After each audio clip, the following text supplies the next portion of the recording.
ความสุขความสวัสดีจงมีแด่ท่านผู้ฟังทุกท่านนะครับเช้าวันนี้เรามาสนทนากัน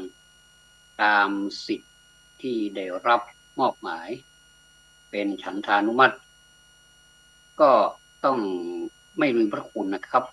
เพราะว่าการจะทำอะไรถ้าไม่มีสื่อถึงแม้ว่าอยากจะทำแทบตายก็ทำไม่ได้อันนี้ก็เป็นสื่อที่พูดอยู่คนเดียวแต่ฟังได้หลายคนทำให้การสื่อสารสะดวกและชัดเจนมีความสะดวกสบายมากยิ่งขึ้นนะครับทาง104.50เมกะเฮิรตซ์มหาวิทยาลัยเชียงใหม่วัดป่าหินอำเภอเมืองเชียงใหม่ครับวันนี้ผมมีหลายประเด็นที่จะมาแสดงความเห็นบ้าง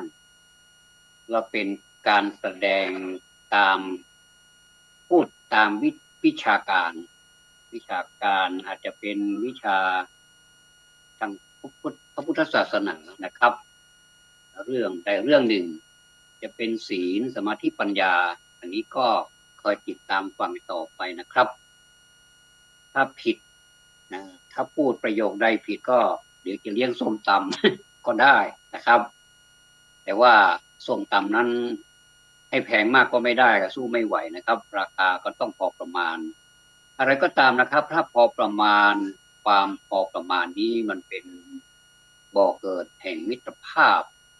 บ่อเกิดของความเจริญเป็นขุมกำลังของการพัฒนาถ้าหากว่าเราไม่มีความพอดีนะครับเหลื่อมล้ำสูงมากหรือว่าต่ำต้อยจนเกินไปอย่างนี้ก็ไม่ไหวเหมือนกันจะต้องเฉลี่ยโดยเฉพาะอย่างยิ่งภาษาการตลาดทั้งหลายที่เป็นนักเศรษฐศาสตร์นี่มักจะพูดคำว่าถัวเฉลี่ยคือถัวเฉลี่ยเนี่ยมันมีความจำเป็นที่ต้องถัวเฉลี่ยความมีความมั่งมีไปสู่คนที่ไม่มั่งมีคนที่หมดโอกาสนี่มันมีหลายประเภทบางคนก็ถ้าตัวเองนี่ฮึดสู้ขึ้นมาอย่างเนี้ยนะครับสมมติว่า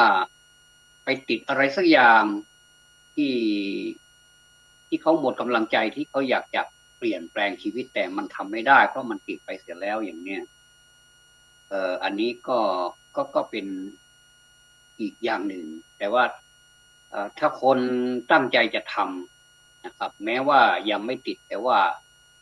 มันมันแนวโน้มมันจะไปทางนั้นอยู่แล้วนะครับมันก็เลยไปกันใหญ่คือเรื่องใจเป็นเรื่องที่สำคัญถ้าหากว่าใจไม่สู้ใจไม่ไป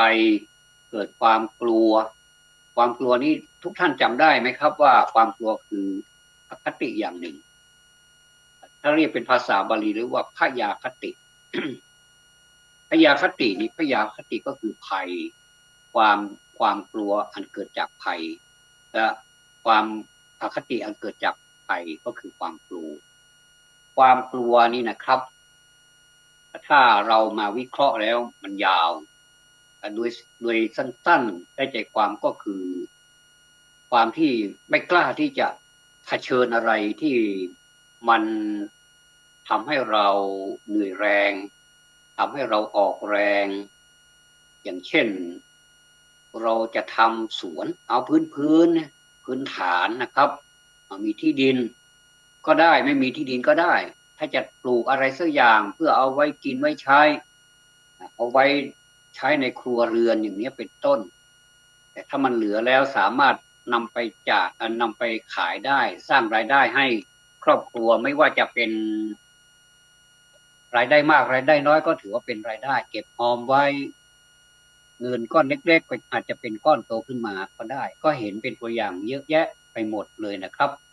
จากคนที่ไม่มีตังก็สามารถที่มีตังได้คนที่มีเศรษฐกิจทางบ้านไม่ค่อยดีอย่างนี้ครับพอนึกขึ้นมาได้ก็ปรับปรุงเปลี่ยนแปลงชีวิตจากที่กลัวว่าทำแล้วมันจะไม่ได้ผลหรือว่าทำแล้วมันจะเสียเวลาทำแล้วมันจะเสียทรงเสียอะไรหลายๆอย่างเนี่ยครับอันนี้ก็เรียกว่าความกลัวมันก็ ก็สามารถที่จะอ้างได้ตามสิทธิ์คนเรามีสิทธิที่จะอ้างได้แต่ว่าถ้าทำอย่างนั้นถ้าอ้างอย่างนั้นก็ไม่ไปไหนก็จะอยู่ที่เดิมหรือว่าอาจจะถอยหลังด้วยซ้ำไปครับเพราะฉะนั้นความกลัวเนี่ยไม่ว่าอย่างเช่นยกตัวอย่างอย่างปัจจุบันนี้อีกไม่กี่วันนี้เราจะเลือกตั้งผู้แทนราษฎรนะครับเป็นสมาชิกเรียกชื่อสั้นๆว่าสสอย่างเนี้ยนะครับสสสมาชิกสภาผู้แทนราษฎรก็ชื่อก็บอกแล้วนะครับเป็นสมาชิกสภาผู้แทนราษฎรแสดงว่า1 คนต่อกี่คนเนี่ยซึ่งถ้าเราไม่กลัวจะแพ้จะชนะหรืออะไรจะเกิดขึ้นไม่กลัวก็ไม่มีความกลัวในใจคือมีความฮึกเหิมอยู่ตลอดแล้วก็สมัครมาเป็นผู้ที่ถูกเลือกเข้าไปเป็นสมาชิกแล้วสมมุติว่าได้ทีนี้ไปตื่นสภาไปกลัวสภาอีกจะอภิปรายอะไรก็พูดผิดถูกอันนี้ก็กลัวเหมือนกันนะครับคือความกลัวเนี่ย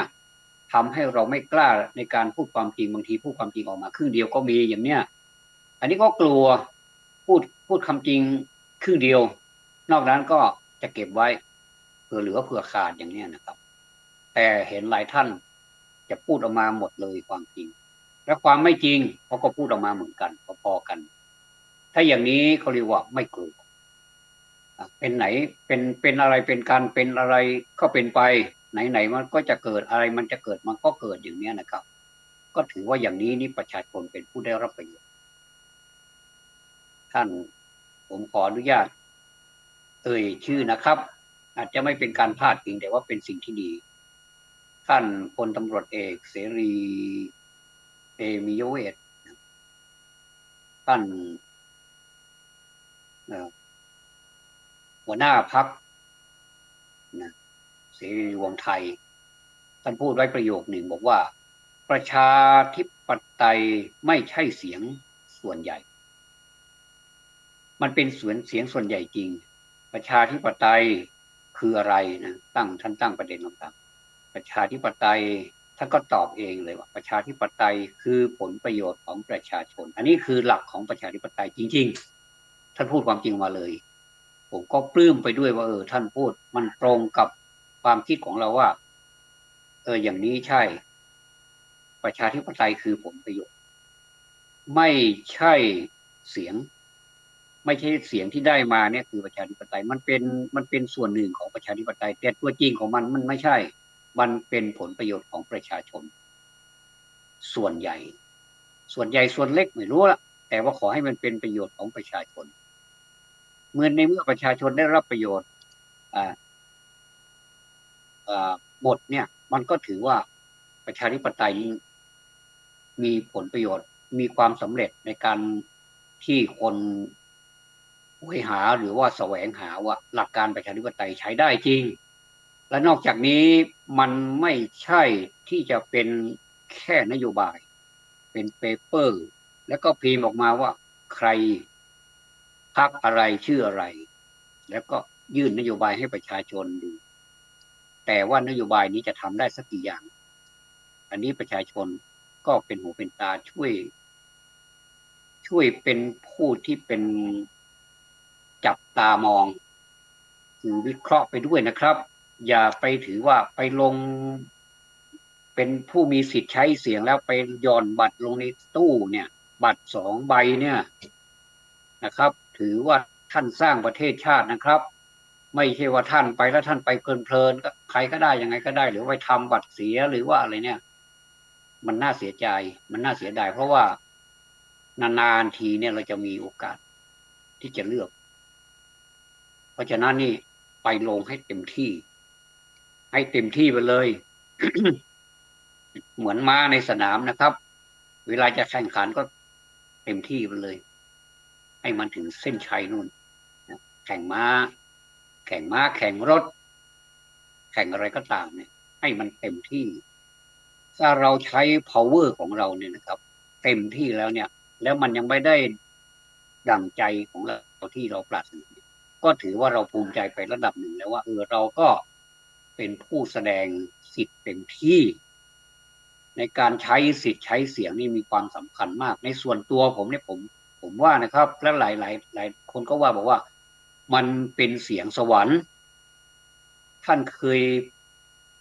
ท่านเคยเห็นสวรรค์ไหมครับต่างคนก็ต่างไม่เห็นเหมือนกันแต่ว่าเสียงสวรรค์เนี่ยถ้าเรามาเปรียบเทียบในเมืองคนเนี่ยสวรรค์นี่มันมีจริงในเมืองคนมันก็เห็น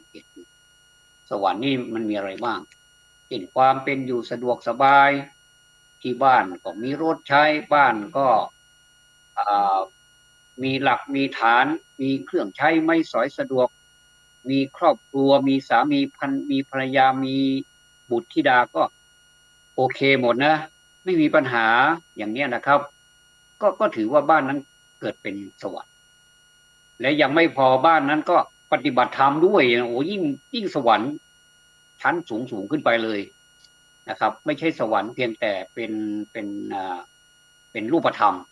แต่ในส่วนของนามธรรมการปฏิบัติประพฤติปฏิบัติเนี่ยส่วนมากมันจะเป็น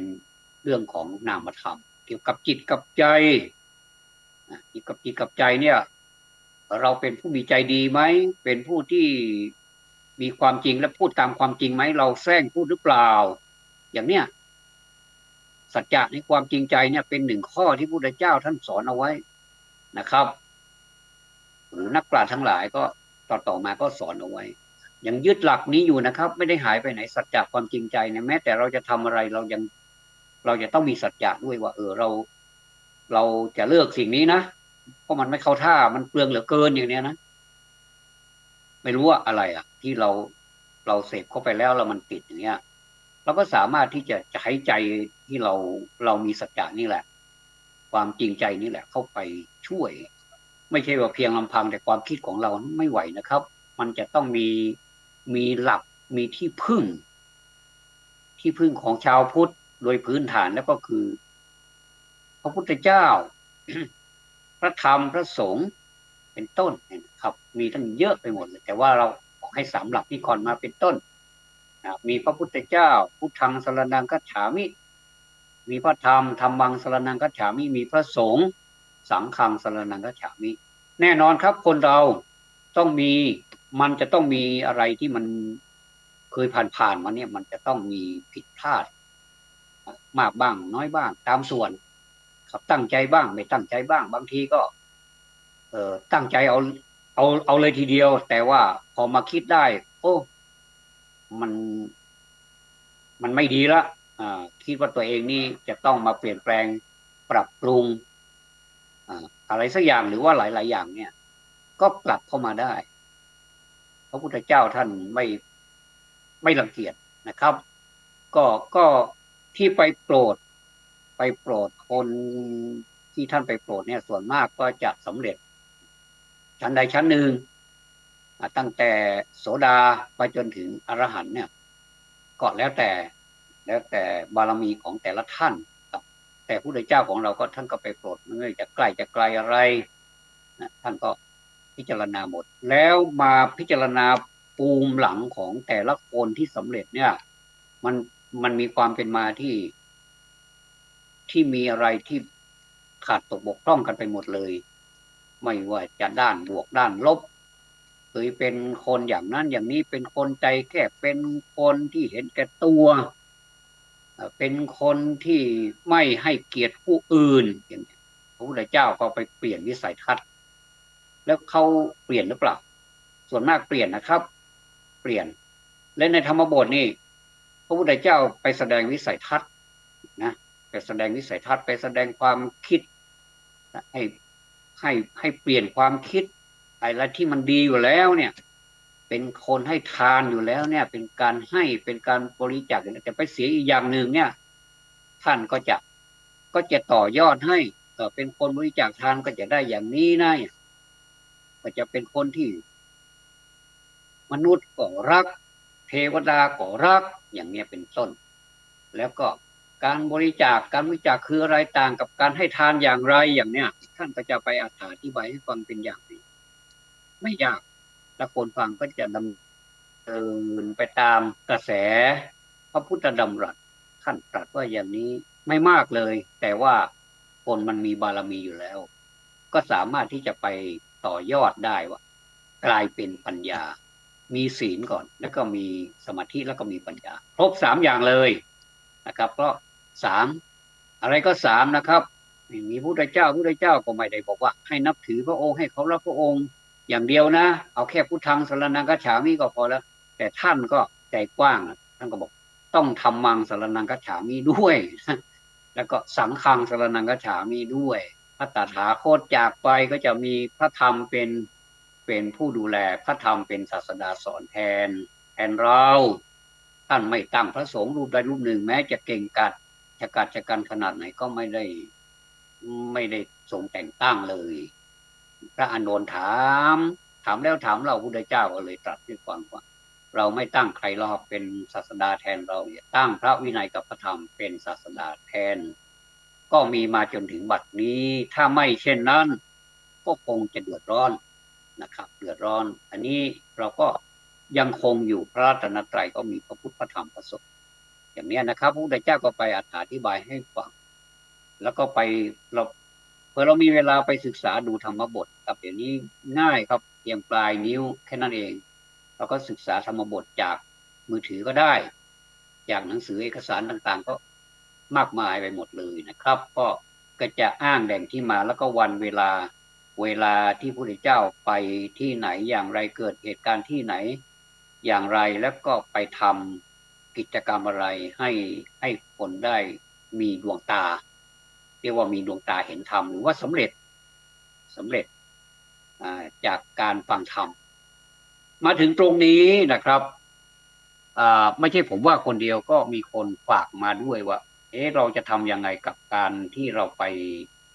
สมมุติว่าไปฟังธรรมเราควรจะปฏิบัติตัวอย่างไรในการฟังธรรมนี้บางทีมันเป็นอะไรเรียกว่ามันเป็นอุปสรรคมีเป็นปัญหาเพราะว่าส่วนมากแล้วก็จะมีมือถือตั้งแต่เด็กไปจนถึงผู้แก่ผู้เฒ่าก็จะมีมือถือเป็นสัญลักษณ์จะไปทางไหนนี่ก็ต้องมีมือถือแล้วถ้าเราใช้มือถือให้ถูกกาลเทศะนะครับเดี๋ยวเราจะพูดต่อไปว่ากาลเทศะมันคือยังไงกาลเทศะแล้วก็เราก็จะสบายตัวเองก็สบายคนอื่นก็จะไม่รำคาญก็แน่นอนนะครับบางทีเรามีภาระมากมายบางทีเราก็พกมือถือเนี่ยเพราะว่าเดี๋ยวคนนั้นคนนี้ติดต่อมาอาจจะเป็นงานบ้างงานด่วนบ้างอะไรสารพัดเลยนะครับอันนี้นี่ไม่ว่ากันก็มีก็เราจะทำยังไงเมื่อนำมือถือไปด้วยไม่ว่าจะเป็นการอบรมวิชาการก็ดีอะไรก็ดีเนี่ยถ้าการนำมือถือเข้าไปในที่กลุ่มเนี่ยไม่ใช่ห้ามให้สิทธิ์เพราะว่าเขามีตังค์ซื้อเป็นสิทธิ์ของเขาในการสื่อสารแต่ว่าเราจะทำอะไรให้มันแบบผลประโยชน์กลางก็ไม่ให้เสียผลประโยชน์ตัวเราก็ไม่ให้เสียผมเห็นหลายท่านนะครับก็น่ารักมากเลยก็จะใช้หูฟังเสาเบานะครับเอาไปเสียบในที่หู2 หูแล้วก็ฟังคนเดียวเลยนี่ก็ไม่รบกวนใครก็ผมก็เห็นก็ผมว่าเขาท่าดีนะแต่ว่าหลายคนก็เผื่อคนอื่นเหมือนกับผมก็ไม่เข้าใจเผื่อคนอื่นเสียงโทรศัพท์ก็ไม่ปิดเสียงดังนะแล้วก็พูดคุยกันขโมงโฉงเฉงรู้สึกว่าถ้าบรรยากาศแบบนี้ผมว่า1เราไม่ให้เกียรติที่ประชุมนะที่ประชุมจัดไว้อย่างดีเลยอย่างนี้นะแล้วก็อำนวยความสะดวกไม่ร้อนเนี่ยหน้านี้หน้าร้อนมากๆแต่เรานี่เย็นสบายเลยเนี่ยอันนี้ก็1อย่างละแล้วคิดดูดีๆนะครับว่าสถานที่นั้นเป็นของใครก็คือของเรานั่นแหละเงินภาษีของเรานั่นแหละที่ไปสร้างหอประชุมอะไรที่มันใหญ่โตและโหฐานเนี่ยก็ตังเราทั้งนั้นเลยท่านผู้ฟังที่รักที่เคารพก็มันจะไปยากอะไรนะครับกับการปิดสื่อให้มันเป็นสั่นซะหรือไม่ก็ท่านก็ใช้ซาวเบาซะก็จะดูอะไรจะนี่อะไรมันก็เป็นส่วนโลกส่วนตัวเรานี่ไม่ว่า ผมไปเห็นนักเรียนหรือว่าไม่ใช่นักเรียนก็ตามนะผมเดินทางโดยรถประจำทางบ่อยครับก็ไปแต่เช้านะครับเย็นก็กลับอย่างเนี้ยนะครับนักเรียนก็เหมือนกันนะครับผู้ทำงานประจำก็เหมือนกันอย่างอยู่บ้านรอบนอกเนี่ยก็ไปทำงานในเมืองเนี่ยครับจะต้องอาศัยรถประจำทางไปเห็นด้วยการนั่งรถประจำทางนี้มันทำให้ลดมลภาวะลดค่าใช้จ่ายในครัวเรือนเพราะว่ามันไม่แพงเราเดินทางไปเดินทางกลับนี่มันก็ยังไม่เท่ากับที่เราเติมน้ำมันเองเรามีรถจริงมีรถยนต์จริงมีรถมอเตอร์ไซค์จริงแต่ว่าถ้าเราไปแล้วมันจะต้องเติมอย่างน้อยที่สุดจากในเมืองจากบ้านรอบนอกเนี่ยที่ต่างจากที่ทำงานเราเนี่ยนะครับไกลจากที่ทำงาน40-50 กิโลเนี่ยครับท่านจะต้องเติมน้ำมันอย่างน้อยก็อย่างน้อยที่สุดนะครับ300นี่ก็แบบว่าต้องเติม2 ครั้งไงผมก็เติมครั้งเดียวรวดไปเลยเติม500อย่างเนี้ยมันก็โอเคไปกลับนี่ก็กลับมาก็เหลืออีกหน่อยนึงอันนี้นะครับยิ่งน้ำมันมันแพงเท่าไหร่เนี่ยมูลค่าของเราที่เราว่า500นะมันไม่ได้เท่าเดิมมันจะลดปริมาณลงมาอันนี้เขาเรียกว่าแพงเท่าเดิมแต่ว่าปริมาณที่มันได้รับน้อยกว่าเดิมนี่ว่าของมันแพงขึ้นแต่ของที่เราได้มานี่มันน้อยกว่าเดิมอย่างนี้นะครับเพราะฉะนั้นเนี่ยพูดถึงมือถือดันไปพูดถึงการเดินทางอันนี้ก็การสื่อสารเนี่ยมันมีความสำคัญก็เข้าใจอยู่นะครับไม่ว่าใครๆก็มีเครื่องมือสื่อสารกันเกือบทั้งนั้นเลยเราควรจะให้ความเคารพสถานที่ที่เราไปร่วมกันอบรมให้มันจริงจังไปเลยให้มันเป็นสัจจะความจริงใจความจริงจังผมไม่ได้มาพูดให้ท่านเครียดนะครับผมพูดว่าเราจะทำอย่างไรปรึกษาท่านนะครับเราจะทำอย่างไรให้ที่อบรมก็ดีประชุมก็ดีให้เกิดบรรยากาศที่มันเป็นแบบฟังแล้วสบายใจฟังแล้วอยากจะฟังอีกฟังแล้วไม่อยากลุกไปไหนเลยอย่างเงี้ยนะบางคนก็อ่านไว้นะครับอยากจะขอโทษอยากจะไปห้องน้ำยังอ่านเลยบอกประโยคต่อไปเนี่ยมันเป็นประโยคที่จะต้องพลาดไม่ได้ถ้าไปนี่พลาดเนี่ยเราก็ถ้าพลาดไปเนี่ยเราก็จะไม่ได้ฟังประโยคนี้เลยในขณะที่คนอื่นเขาฟังอย่างนี้ก็มีนะครับผมก็เห็นหลายสถานที่อย่างอย่างบางคนนี่เห็นตรงนะครับท่านจะว่าเลยนะครับว่าเลยบอกว่ามือถือทุกชนิดให้ปิดหมดเลยถ้าใครอยากจะพูดออกไปพูดข้างนอกเลยไปไกลๆให้ห่างรัศมีเลยอย่าไปพูดใกล้ๆไม่ใช่ไปอยู่ที่ประตูเนี่ยเสียงมันก็เล็ดลอดเข้ามาอยู่นี่มันเป็นการแสดงความไม่เคารพสถานที่เคารพต่อบุคคลที่มาร่วมอบรมหรือว่ามาร่วมประชุมอันนี้ก็พอพอสมควรครับความกลัวแน่ความกลัวเอาความกลัวมาก่อนเมื่อกี้ความกลัวพูดก่อนเดี๋ยวเราจะพูดถึงกาลเทศะผมจะพูดหลายๆเรื่องให้มันสมกับคำว่าจำนันจาเป็นเรื่องที่พูดทุกเรื่องและแต่ท่านจะเอาไปเป็นจิ๊กซอปฏิปต่อเอาก็แล้วกันครับให้การบ้านท่านถ้าเผื่อท่านฟังถ้าผู้ใดไม่ฟังก็ไม่มีการบ้านก็แล้วแต่นะครับเนี่ยความกลัวเนี่ยท่านเปรียบท่านเปรียบอันนี้ผมขอชื่ออีกนะครับท่านพูดถ้ามันเป็นการเสียมารยาทที่ว่าไปพาดพิงนี้ผมถือว่าไม่เป็นการพาดพิงเป็นสิ่งที่ดีนะครับว่าไปเผยแพร่ได้อันนี้ผมดูศาสตราจารย์ดรสิริพันธ์นะครับพูดในรายการหนึ่งนะครับในการเกี่ยวกับการบ้านการเมืองนี่แหละว่าวิเคราะห์ว่าอย่างนั้นเป็นอย่างนั้นเนี่ยภาคการเมืองอย่างนั้นเนี่ยทีนี้ภาคการเมืองเนาะเนื้อหอมมากเลยนะครับไปที่ไหนโซเชียลก็จะติดตามไม่ว่าใกล้ว่าไกลจะอยู่ที่ไหน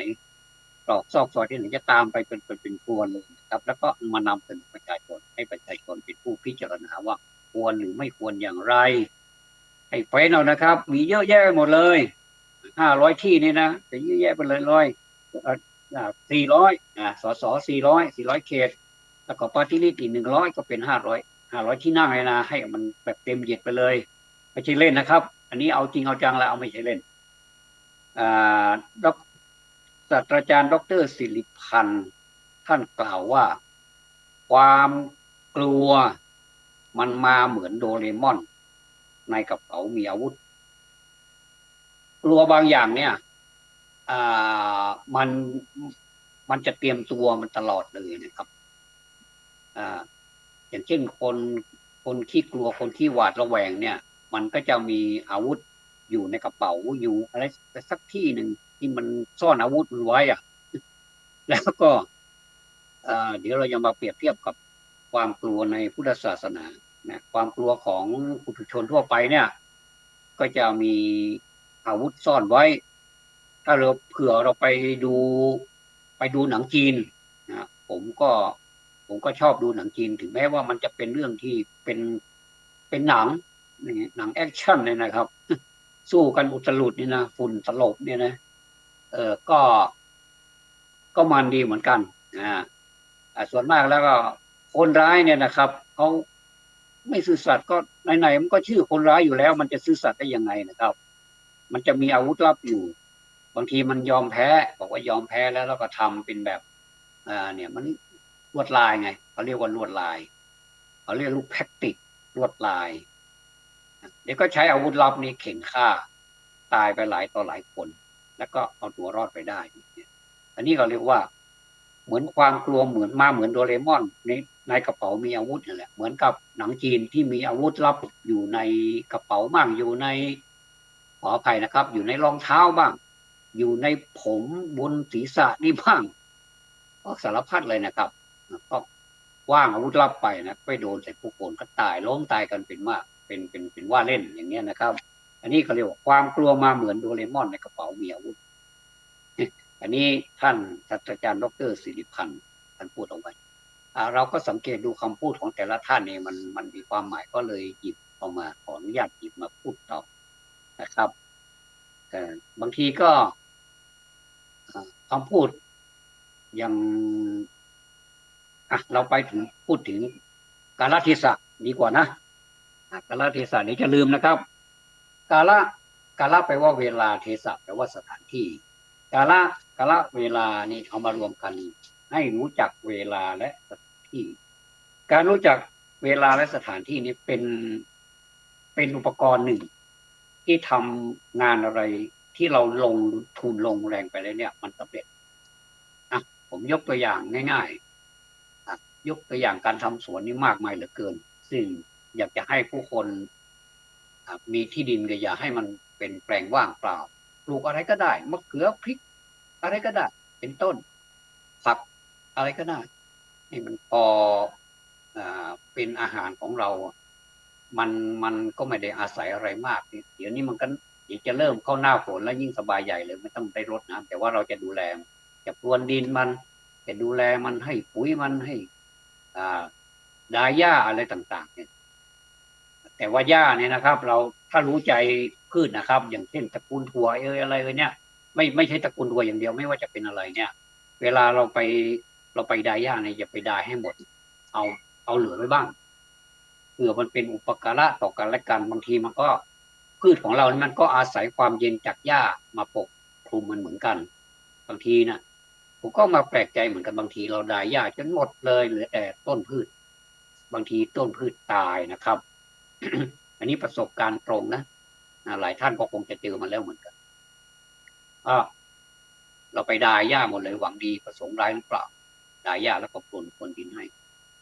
พอทำวันนี้วันพรุ่งนี้ตายจะเป็นเพราะเราเอาจอบเอาเสียมไปถูกใส่รากของพืชที่เราปลูกหรือเปล่าไม่ทราบ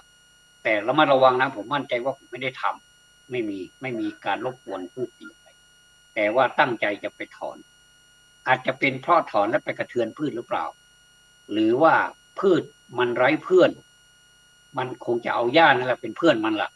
ทีนี้เราเอาเพื่อนมันออกมามันก็เลยตอมใจตายหรือเปล่าแล้วผมก็วิเคราะห์หลายอย่างนะครับว่าผมเอาจิตใจของพืชมาใส่จิตใจผมแล้วมาวิเคราะห์ดูอาจจะเป็นไปได้หลายทางตกลงว่าเราก็ได้ย่างได้บ้างไม่ได้บ้างเอาแบบคนขี้เกียจเล็กๆนะครับอย่าขี้เกียจมากเลยไม่ใช่ว่าปล่อยลกเต็มนั้นมันก็ไม่ไหวนะถ้าขี้เกียจมากแบบนั้นก็ไม่ดีนะก็ขี้เกียจหน่อยๆคือทำไปพอให้มันแบบว่าให้มันลดปริมาณมันเพื่อนมันเยอะเหลือเกินบางทีมันก็มาทำร้าย ทำร้ายพืชของเราให้พืชของเราตอมใจตายก็ได้เพราะอะไรเพราะมันมาแย่งอาหารพืชของเรา เหมือนกับเรามีเพื่อนเยอะๆเนี่ยครับคนนั้นก็ไม่ออกคนนี้ก็ไม่ออกเราเป็นเจ้ามือคนเดียวเนี่ยครับถึงแม้ว่าเราจะมีตังค์เยอะแยะแต่ท่านไปทุกวันเนี่ยนะครับอยู่ด้วยกันกินร่วมกันอะไรกันแต่เวลาจ่ายท่านจ่ายเองอย่างเงี้ยไหวไม่ไหวนะครับมันก็ต้องมีการแชร์กันอย่างเนี้ยไปนั่งโต๊ะระวังไปนั่งหัวโต๊ะนะระวังก็พูดกันเล่นๆนะคนที่นั่งหัวโต๊ะนั่นเป็นประธานในวิธีละเดี๋ยวก็กินเรียบร้อยแล้วเดี๋ยวคนหนึ่งหายคนหนึ่งหายก็เหลือแต่ประธานคนเดียวพร้อมภรรยาด้วยก็จำเป็นจะต้องจ่ายตามนั้นนะครับกี่พันต่อกี่พันก็ก็จ่ายหมดอย่างเงี้ยนะผมมาเปรียบเทียบระหว่างพืชกับหญ้าเหมือนกันนะผมว่านะไม่รู้นะเห็นด้วยก็ได้ไม่เห็นด้วยก็ได้นะครับเนี่ยเพราะนี้ความความเหมาะสมเนี่ยไม่ใช่ว่าเราจะเอาไปใช้กาลเทศะคือทั่วไปอย่างเดียวแม้แต่การนั่งสมาธิเนี่ยนะครับพูดถึงข้อสองคือศีลเป็นข้อหนึ่งสมาธิเป็นข้อสองปัญญาเป็นข้อสามแล้วเขาก็จะไปไปผูกพันกันไปขยายต่อยอดเขาจะพึ่งพาอาศัยกันนะครับระหว่างคุณศีลคุณสมาธิแล้วก็คุณปัญญาเนี่ยเขาก็จะไปสืบสานมันก็จะเป็นผลต่อเนื่องกันนี่นะครับจากอันนี้ผมขออ้างอีกคนหนึ่งที่มานะครับว่าอาจารย์อาทิตย์นะครับอาทิตย์อรุณกว้างไพศาลซึ่งเป็นผู้สอนวิชาสมาธิของหลวงพ่อวิริยังเนี่ยนะครับ ท่านพูดว่าอาการเหมาะสมนี่ไม่เหมาะสมเนี่ยมันมีทั้งสองอย่างก็คือภายนอกด้วยภายในด้วยนะครับแล้วก็ อากาศก็มีความสำคัญอยู่ไม่น้อยเหมือนกันอากาศภายนอกอากาศภายในเป็นยังไงมันเป็นอุตุสัพยะไหมอากาศสบายดีหรือเปล่าเนี่ยนะเมื่ออากาศสบายดีอากาศมีคุณภาพเราก็ไปสู่อากาศนั้นก็เราก็จะมีคุณภาพด้วยแต่ถ้าอากาศมันเสียอย่างเนี้ยครับ 2.5 เนี่ยนะครับ PM 2.5 เนี่ยอากาศมันเสียอากาศมันไม่ดีมันไม่เหมาะแก่การออกกำลังกายถ้าวิ่งไปก็เหมือนกับสูดอากาศเต็มปอดก็เอาสิ่งที่มันไม่ดีเข้าไปสู่ร่างกายเราจึงไม่สงสัยเลยว่าทำไมคนออกกำลังกายมาแท้ๆทำไมเป็นฮิสโตรกแล้วก็ถึงกับเสียชีวิตไปได้เห็นในหลายๆเคสหลายๆกรณีแล้วนะครับอันนี้ก็มันก็มีปัจจัยภายนอกก็คืออากาศที่เราหายใจไปนี่แหละนะสมาธิมันจะเกิดได้ก็เพราะอากาศถ้าอากาศมันไม่ดีสมาธิก็ไม่เกิดสมมุติว่าเราไปนั่งขอโทษนะครับอาจจะหยาบไปหน่อยไปนั่งใกล้ห้องน้ำมันทำสมาธินี่ไหวหรือครับมันไม่ไหวนะเพราะห้องน้ำมันใกล้ๆห้องน้ำมันไม่ใช่เป็นที่ทำสมาธินี่จะต้องอยู่ในห้องพระบ้างอยู่ในสถานที่สมควรสมมุติเราสมมติว่าในบ้านของเราเนี่ยครับที่ใดที่หนึ่งที่มันสมควรที่จะนั่งสมาธิไม่มียุงชุมไม่มีมดไม่มีอะไรมารบกวนเราเนี้ยก็จะเกิดสมาธิได้นะเพราะฉะนั้นนี่ร่างกายของเรานี่จะต้องถนอมให้เกิดสมาธิในการทำสมาธิครั้งต่อไปการทำครั้งแรกอาจจะแบบยังไงอาจจะทำยากหน่อยอาจจะแบบยังไงแบบเหมือนกับการดิ้นรนของกิเลสซึ่งหลวงพ่อท่านบอกว่ากิเลสนี้ก็ท่านเปรียบว่าเป็นจุดดำถ้าจุดดำมันดิ้นนะครับมันดิ้นโพดพลาดเนี่ยถ้าเราเอาไม่ทันนะครับเรารู้ไม่ทันเนี่ยเราก็เสร็จมันเหมือนกันนะจริงคือก็เสร็จมาหลายคนแล้วนะไม่ว่าท่านไม่ว่าผมหรือว่าใครไม่เสร็จกิเลสเนี่ยไม่เสร็จก็จุดดำเนี่ยผมว่าไม่มีหรอกมันก็มีจนได้ไม่มากแต่น้อยแล้วแต่พลังของแต่ละคนที่สะสมมาไม่เหมือนกันยิ่งอ่อนแอนี่ครับไม่มีพลังเนี่ยนะครับมันยิ่งกอกกินใหญ่นะลุมสกรรมจนแบบไม่มีชิ้นดีเลยนะท่านทุนไปหมดเลยนะเหมือนกับกระดาษนี่แหละครับกระดาษเนี่ยกระดาษแผ่น2 แผ่นเราไปตั้งในที่ปลวกมันไม่มีมันก็จะเป็นกระดาษที่เก็บไว้เป็นมิดชิดใส่ซองบ้างใส่อะไรก็เก็บไว้เป็นแล้วก็ใช้ได้นะเวลาใช้งานเราก็มาเขียนได้มาทำกิจกรรมอะไรได้วาดรูปได้ได้ แต่ถ้าสมมุติว่ากระดาษนี้มันไปอยู่อีกที่หนึ่งที่มันมีแมลงเช่นมดปลวกอะไรเนี่ยถ้าปลวกมันกินเนี่ยครับถามว่าเรามาใช้ประโยชน์ได้มันก็ไม่ได้แต่กระดาษนี้ขนาดเดียวกันเป็นดึงมาจากที่เดียวกันคนละแผ่นนี่เหมือนกันนะครับจิตใจของคนเราก็ถ้าจะไปพูนแบบกระดาษนะแสดงว่าคุณภาพของจิตใจของเราไม่ดีแล้วเราจะทำยังไงมาฟื้นฟูคุณภาพของเราก็เอาส่วนที่มันดีนั่นแหละเอามาปรับปรุงเอามาแก้ไขถ้าเป็นโรคภัยไข้เจ็บก็ต้องไปหาคุณหมอก็จะแนะนำยาให้ตรวจดูจะตรวจดูตามวิชาการของแพทย์แล้วก็ท่านก็จะให้ยามาเป็นยาน้ำบ้างยาแคปซูลบ้างเป็นเม็ดบ้างเป็นยาฉีดบ้างอะไรก็แล้วแต่แล้วก็นัดให้ไปตรวจเป็นช่วงอันนี้เรียกว่าดูแลร่างกายจิตใจของเราก็เหมือนกันถ้าเราไม่ได้ดูแลเราไม่มีอะไรที่เป็นหลักป้องกันมันเลยอย่างเนี้ยเราไม่ได้ศึกษาธรรมะเลยว่าศึกษาก็ศึกษาผิดอย่างเนี้ยมันก็จบเองนะครับไปกันใหญ่เลยเพราะฉะนั้นนี่เราจะต้องถนอมร่างกายของเราในการทำสมาธิในครั้งต่อไปกระดาษที่มันทุนบางทีเราก็ถ้าพูดถึงหลักเปรียบเทียบนะครับกระดาษพุนๆนั้นก็ไม่ต้องใช้แล้วคุณปลวกคุณมดทั้งหลายจะกินก็ให้มันกินต่อไปก็เอาไว้ตรงนั้นแหละให้มันกินเต็มที่เลยเป็นอาหารก็ถือว่าเป็นทานไปแต่กระดาษอีกแผ่นที่เรามาเก็บดีๆเนี่ยอันนี้เป็นกระดาษที่บริสุทธิ์หมดจดพร้อมที่จะเขียนบันทึกอะไรก็ได้อยู่ในกระดาษนี้มีปากกามีดินสอก็บันทึกไปว่าเราจะปฏิบัติต่อจิตใจของเราอย่างไรเนี่ยแล้วก็เขียนลงไปจากที่ร้ายก็กลายเป็นดีเรียกว่าฝันร้ายกลายเป็นดีเนี่ยนะครับแล้วก็เป็นข้อเปรียบเทียบของคนโบราณแล้วก็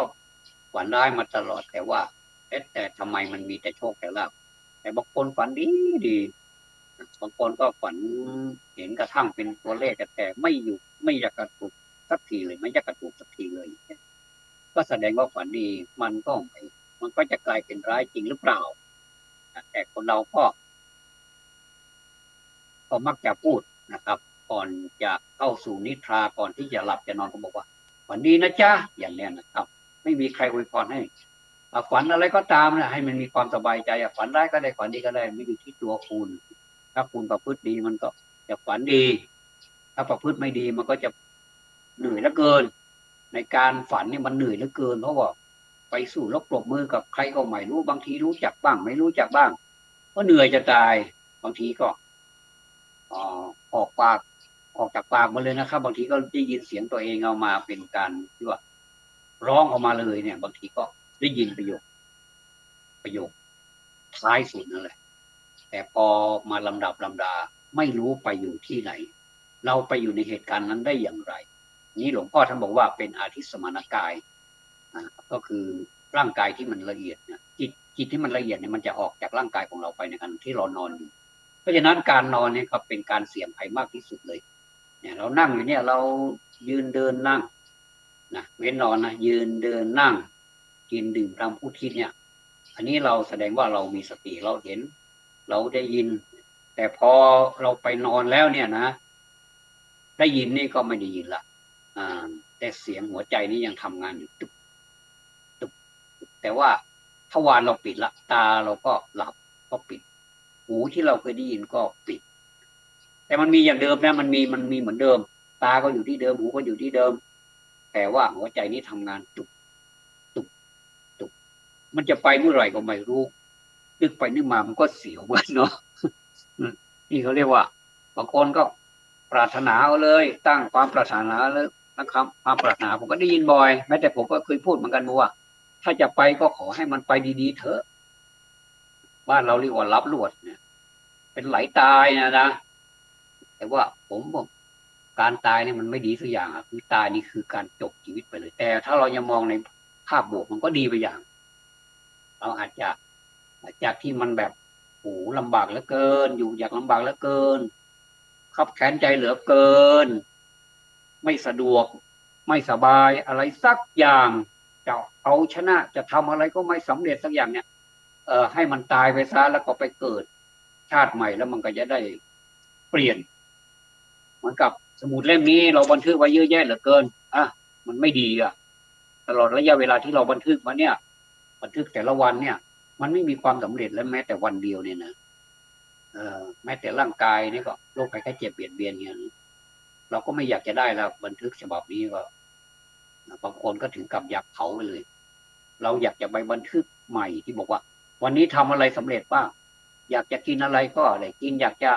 ทำอะไรก็ได้ทำอยากจะทำบุญก็ได้ทำสะดวกสบายไปหมดจะไปนู่นไปนี่ก็มีสิ่งอำนวยความสะดวกอยู่บ้านก็สบายอยู่ออกนอกบ้านก็สบายไปที่ทำงานก็สบาย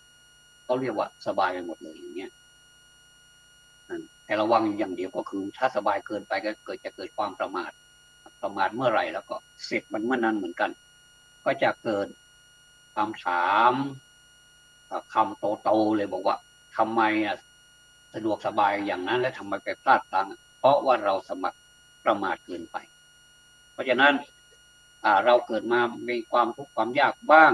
มีความสำเร็จบ้างคลาดเคล้ากันไปอย่างนี้ครับมันจะทำให้เราได้นึกถึงธรรมะบ่อยๆแต่ต่อสู้เราจะใช้หลักสมมติว่าเราเป็นคนที่ย่อท้อไม่สู้เนี่ยเราก็ใช้ธรรมะหนึ่งข้อก็คือความอดทนนะ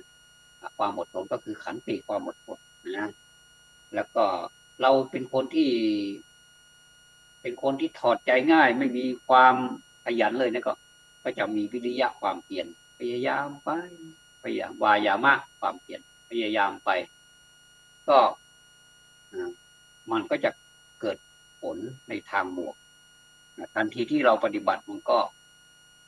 รออีกหน่อยเดี๋ยวมันก็ผลออกมามันก็จะดีเหมือนกับเราเปรียบไปเหมือนกับเราหุงข้าวนะครับไม่ใช่ว่าหุงเดี๋ยวนี้มันได้กินเดี๋ยวนี้เดี๋ยวมันจะต้องปรับระบบมันนะยิ่งเป็นระบบหุงแบบหม้อไฟฟ้าเนี่ยนะครับเราใส่ข้าวไปพอประมาณไหมมากไปน้อยมากไปหรือน้อยไปถ้ามากไปก็จะแฉะถ้าน้อยไปก็จะแข็งบางทีสูบมาแล้วกินไม่ได้นอนไม่หลับเพราะข้าวแข็งอย่างเนี้ยก็อันนี้ก็จะเป็นเพราะเราก่อเหตุปัจจัยที่มันไม่พอดีนะมากเกินไปหรือว่าน้อยเกินไปอย่างเนี้ยนะครับเพราะฉะนั้นเนี่ยลืมไปละเพราะฉะนั้นเรามาถนอมร่างกายในการทำสมาธิต่อไปการมีอากาศภายนอกเนี่ยที่เหมาะกับการทำสมาธิเนี่ยมันจะมีหลายแหล่งนะครับเช่นการหาความเบื้องว้างแห่งภูเขาจะมีใครบ้างเนี่ยเราไปอยู่ภูเขาเนี่ยมันเงียบจริงๆนะอันนี้ก็เป็นที่ปรารถนาของผู้ที่รักความสงบทั้งหลายปรับอาการในสถานที่ให้พอเหมาะพอดีกับร่างกายเช่นเราเป็นคนขี้ร้อนอย่างเนี้ยเราไปอยู่ในบรรยากาศที่มันอบอ้าวนี่มันก็ร้อนกันไปใหญ่อีกแล้วเป็นจิตใจเรามันจะสบายหรือมันคำตอบมันก็คือมันก็ไม่สบายครับเพราะฉะนั้นต้องให้มันสบายพอสมควรสร้างเหตุให้มันพอสมควรแล้วก็ผลมันก็จะเกิดออกมาตามสมควรแต่ถ้าสร้างเหตุมันตรงมันสุดโต่งเกินไปมันก็จะออกมาแบบสุดโต่งบางทีก็ไม่ได้ผลอะไรเลยอาจจะเป็นลบด้วยซ้ำไปก็มีครับเนี่ยท่านบอกว่าต้องถูกต้องตามหลักอนามัยหรือไม่กระสับไม่กระส่ายอะไรทำไปตามสบายเหมือนกับเราไม่มีอะไรเกิดขึ้นแต่ว่าจิตของเราทำงานนะจิตของเราเป็นสมาธิอย่างยิ่งกำลังจะบำเพ็ญเพียรอยู่เนี่ยนะครับเขาเรียกว่าสมาธิถ้าอากาศไม่เหมาะสมเนี่ยบรรยากาศมันไม่เหมาะสมเนี่ยหนาวเกินไปร้อนเกินไปอากาศเป็นพิษยิงเลยใหญ่ 2.5 อาละวาดอย่างเนี้ยมันไม่ไหวนะครับเนี่ยเพราะฉะนั้นเนี่ยผลของอากาศภายนอกนี่มันไม่เหมาะสมก็จะเกิดทุกขเวทนาอึดอัดกระวนกระวายมีโรคภัยอะไรต่างติดตามมาอาจจะเป็นลมเป็นแรงก็ได้ก็ดีเหมือนกันครับมันพอมาถึงเป็นลมเป็นแรงนี้พกยาลมบ้างก็ดีเหมือนกันอย่าไม่ต้องไป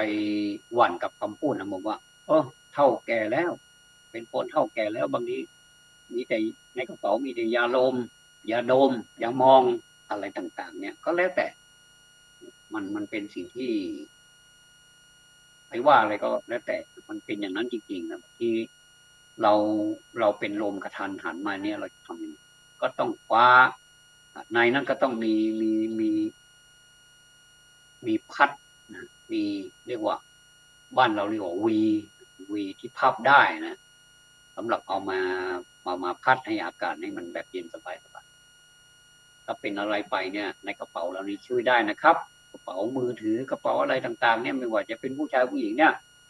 เราก็สามารถพกได้พกพาไปตามสถานที่ต่างๆได้นะครับ เนี่ยถ้ามันเกิดทุกขเวทนาอึดอัดกระวนกระวายโรคภัยไข้เจ็บนี่มันลำบากและมันจะเป็นการขัดขวางการทำสมาธิอันนี้เป็นอากาศภายนอกอากาศภายในล่ะก็ลมหายใจเข้าออกมีแรงดันให้ลมหายใจออกมาได้อากาศนี้ทำให้บุคคลมีชีวิต ทำให้บุคคลมีชีวิตก็คือบุคคลก็คือไม่ว่าผู้ชายไม่ว่าผู้หญิงไม่ว่าเพศไหนก็ตามเรียกว่าบุคคลนะครับอากาศหมุนเวียนในร่างกายนี่ช่วยให้อวัยวะไม่เน่าเสียนะครับแล้วก็ข้างในมันก็ดีด้วยเพราะมันรับสิ่งดีๆเข้าไปครับสมาธินี่มันช่วยแรงดันให้ลมหายใจสะดวกขึ้นนะครับมีหลายอาจารย์ท่านก็มาอธิบายถึงเรื่องการหายใจอันนี้น่าสนใจมากเลยแต่ว่าผมจำไม่ได้เพราะมันเป็นศัพท์วิทยาศาสตร์เยอะเหลือเกินแต่ว่าก็จะพยายามบันทึกเอาไว้แล้วก็เอามาดูหลายๆก็จะเข้าใจความหมายที่ท่านอธิบายให้ฟังน่าสนใจมากเลยดีเลยทีเดียวนะครับเราหายใจเบาอยู่ตลอดเวลาเนี่ยมันยืดชีวิตต่างกับคนที่หายใจหนักถ้าหายใจหนักเนี่ยพูดฟาดเนี่ยบางทีมันเหนื่อยกันนะเราฟังคนที่หายใจพูดฟาดบางทีก็โกรนบ้างเนี่ยพูดฟาดน่ากลัวนะบางทีมันดึกยิ่งดังนะเราก็ปล่อยนอนไม่หลับไปด้วยแล้วก็คนที่เขานอนหลับเนี่ยก็หลับไม่เต็มที่นะครับมักจะเป็นคนที่โมโหเป็นคนที่ไม่ค่อยมีเหตุผลอะไรก็จะต้องพยายามมาแก้ไขเป็นการหายใจหนักมาเป็นสู่การเป็นหายใจเบานะครับหายใจเบาอยู่ตลอดเวลาเนี่ยมันมีการควบคุมการหายใจอยู่ถ้าเราฝึกนะครับก็จะเป็นการยืดชีวิตของเราได้ยิ่งเราอายุมากๆนะครับท่านทำใจเบาๆที่เขาเรียกเป็นภาษาวัยรุ่นว่าทำใจร่มเอาไว้บางทีการโกรธการเกลียดการโมโหโทโสนี่มันก็ทำให้กระบวนการของจิตที่ทำงานมากแล้วก็จิตใจของเราก็จะเป๋ไปด้วยนะครับแต่ว่าอย่างนั้นถึงแม้กระนั้นมันก็สิ่งแวดล้อมมันก็ควรจะเหมือนกับว่าถ้าสมมติว่าสิ่งแวดล้อมเป็นบุคคลเป็นเพื่อนเราเป็นบุคคลในครอบครัวเราหรือว่าเป็นคนในสังคมนะที่เกี่ยวพันกับเราเนี่ยเอาง่ายๆตั้งแต่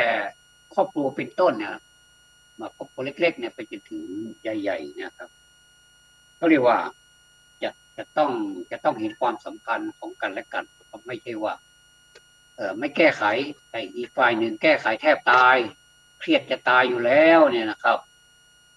แต่อีกฝ่ายหนึ่งก็บอกว่า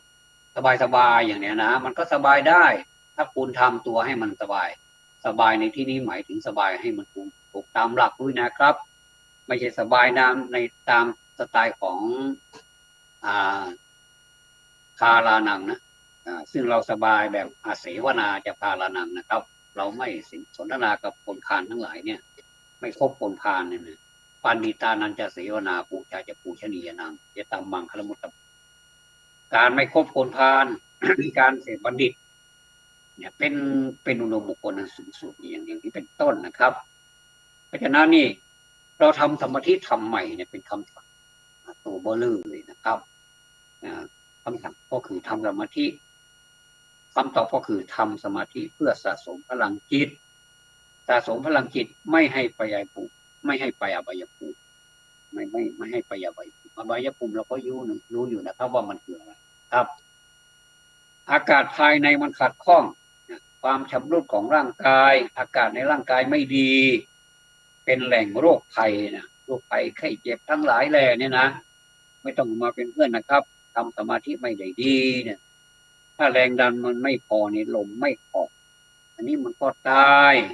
ผมเขียนหนังสือตัวแดงๆไว้เลยตายต่อหายอตายอารมณ์คิดรุนแรงเกิดอากาศเป็นพิษภายในหรือว่าอากาศภายในเป็นพิษอีกก็สะสมความตายสะสมความตายไปเรื่อยๆเดี๋ยวมันก็จะตายเพราะมันอยู่ไม่ได้ ก็ท่านสรุปเอาไว้นะครับอาจารย์อาทิตย์ถ้าผมอ่านผิดก็ขออภัยด้วยนะครับถ้าพูดชื่อท่านผิดนะครับเพราะมันขึ้นต้นคำว่าออ่างทอทงสลีสบฤษีทอฐานอาทิตย์หรือว่าอาทิตย์นะครับอนุกว้างไพศาลนะของท่านเพราะดีท่านสรุปว่าอากาศเป็นทั้งคุณและโทษต่อการบำเพ็ญสมาธินะครับสมาธินะเน้นนะอากาศภายนอกและภายในที่สมดุลกันเนี่ยทำให้เกิดสุขภาพดีจึงจะส่งเสริมให้พลังใจเกิดขึ้นแต่ทีนี้ท่านหยอดข้างหลังว่าตัวที่ขัดขวางการทำสมาธินั้นมันคืออะไรคนก็ตอบกันเป็นเสียงเดียวรวมทั้งผมเลยบอกคือโทรศัพท์มือถือนี่เป็นคุณอนันต์แล้วก็เป็นโทษมหาด้วยอันนี้ฝากไว้กับท่านผู้ฟังทั้งหลายด้วยนะครับแล้วก็จากนั้นก็หลวงพ่อวิริยังท่านก็มาเมตตาพูดอีกว่าอากาศหนาวร้อนทำอะไรต้องมีไตเติ้ลเนี่ยท่านพูดไตเติ้ลเป็นภาษาอังกฤษหน่อยนะก็คือไตเติ้ลก็คือกระตุ้นให้เกิดความสนใจอากาศก็มีสองอย่างก็คืออากาศในตัวของเราอากาศที่เราหายใจเนี่ยอากาศนอกตัวเพราะฉะนั้นการกั้นลมหายใจเพื่อให้คนทำสมาธิจะต้องเกิดความสมดุลก็คือสมดุลทั้งอากาศภายในอากาศภายนอกการหายใจต้องแรงดันเข้าและออกทำตัวสัพยะก็อย่างที่พูดกันนะสัพยะคือความสะดวกสบายพอสมควรอากาศภายในเกถ้าสมมุติอากาศภายในมันเกไม่ใช่อากาศจริงเนี่ยนะลมหายใจเข้าออกก็เป็นการทำสมาธิเกเป็นการทำสมาธิอย่างหนึ่งนะแบบเก๋ๆแต่ถ้าเราจะมาทำสมาธิแบบไม่เก๋มันก็ได้สมาธิที่ดีๆฟอกอากาศก็เท่ากับระงับมลพิษในใจต้องอาศัยสมาธินี้แหละเครื่องทำความอบอุ่นก็คืออานิสงส์ของสมาธิเป็นเครื่องทำความอบอุ่นน้ำที่เราอาบหน้าหนาวมีเครื่องทำความอบอุ่นเป็นน้ำอุ่นด้วยปรับได้ร้อนจัดก็ได้กลางๆก็ได้หลังให้เย็นก็ได้อุ่นๆก็ได้เนี่ยอานิสงส์ของสมาธินี่ก็คือระงับความโกรธนะลักษณะของหลังจากที่เราเข้าสมาธิแล้วมันจะเข้าภวังค์แต่มันนั่งสมาธิอยู่เนี่ยนะครับถึงเราจะเข้าภวังค์แต่เราก็รู้สึกใครเป็นผู้รู้นะเราจะถามก่อนที่จะเข้าสมาธิไปสักพักหนึ่งพอสมควรแก่เวลาแล้วก็ถามใครเป็นผู้รู้แล้วก็ทิ้งไว้ตรงนั้นนะการฉายภาพครั้งที่หนึ่งมันเป็นการฉายภาพซ้ำๆแล้วเราทำครั้งหนึ่งแล้วก็ใครเป็นผู้รู้ในครั้งที่หนึ่งครั้งที่สองซ้ำๆไปแล้วก็ก็เกิดภาพออกมาอย่างนี้นะครับการทำสมาธิจุดมุ่งหมายหลวงพ่อท่านบอกว่าคือพลังจิตนะครับวันนี้ผมขอนำเสนอในส่วนของอาจารย์อาทิตย์กับหลวงพ่อวิริยังซึ่งท่านเมตตาอธิบายให้นี่ผมได้บางส่วนนะครับความจริงท่านพูดมากกว่านี้อีกแล้วก็จดได้ให้พอเข้าใจแค่นั้นเองครับเพราะว่ามันใน PowerPoint มันก็ไหลไปเรื่อยๆนะเป็นคำพูดด้วยเป็นทั้งคำพูดทั้งตัวหนังสือจะตรงกันหลวงพ่อพูดถอดคำพูดของท่านมาเป็นตัวหนังสือตัวโตแต่ผมจดไม่ทันช้าเป็นหน่อยมันจดไม่ทันก็เลยเอาเฉพาะที่มันจดได้นะครับอาจจะกระท่อนกระแท่นก็ต้องขอบคุณครับวันนี้ก็พูดมาหลายสิ่งหลายอย่างก็ถึงเวลาแล้วนะครับที่เราจะไปใช้สิทธิ์ไปใช้สิทธิ์เลือกตั้งจะทำได้หรือเปล่าบางคนประมาทตัวเองบอกว่าประมาทตัวเองในวันเราจะทำได้หรือเปล่าก็มันก็เป็นอย่างนั้นน่ะแต่คำตอบมันอยู่ที่พวกเราเป็นผู้ให้คำตอบถ้าพวกเราคิดดีคิดตามความเป็นไปได้ว่าใครเคยทำอะไรให้เราอย่างไรที่ไหนเมื่อไรแล้วก็ผลมันเป็นอย่างไรให้เราได้ประโยชน์แค่ไหนอย่างไรเป็นประโยชน์ของคนหมู่มากมหาชนเนี่ยนะคุณก็ควรจะไปเลือกคนนั้นอย่าไปเลือกที่เขามาหาเสียงแต่ควรจะเลือกที่เขาปฏิบัติมาว่ามันเห็นจริงไหมกับคำพูดมันแย้งกันหรือเปล่าเนี่ยมันขัดแย้งกันหรือเปล่าเนี่ยนะครับขอความสุขความสวัสดีจงมีแด่ท่าน